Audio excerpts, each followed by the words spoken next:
I'm Dave. And I'm Lou. And this is Title Time.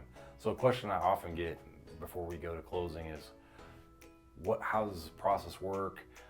What do I need to bring? And so maybe you could discuss that a little bit. Absolutely.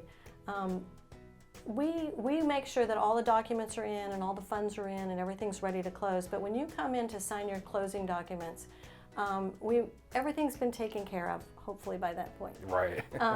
And so you're going to come in and you usually have to bring in a photo ID, a government issued photo ID, so that we can prove that you are who you say you are, because we're going to be notarizing some of those documents and we want to make sure that you are the person that we're notarizing that you are. Right. And then other things to bring to closing: if you're a seller, you want to bring, where do you want your funds to go? Like if you don't want a physical check, which most people don't these days, they'll bring their wire instructions. Okay.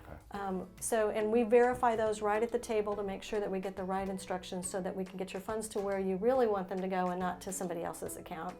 And then as a buyer, when you come to closing, we're going to go through all the closing documents with you. We're going to explain things to you. We're going to explain things like homestead exemptions, deeds, all that kind of stuff, and making sure that you're getting title the way that you want. Okay.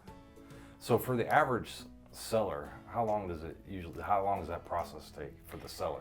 Well, it kind of depends on how many questions the seller has, but typically a seller's documents are very minimal. Okay. So it usually takes about 20 to 30 minutes at the max for a seller. And then how much time, like for the average buyer? We're not talking about attorneys.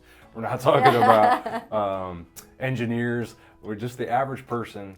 How long does a closing typically take? Well, if they're, of course, if they're paying cash, they can sign electronically, so that's not a big deal. But if they're getting a loan, it depends on the size of the package from the lender, but typically we plan about 45 minutes to an hour for a buyer to sign their documents. All right, great. Thank you, Lou. We appreciate you. We'll see you next week.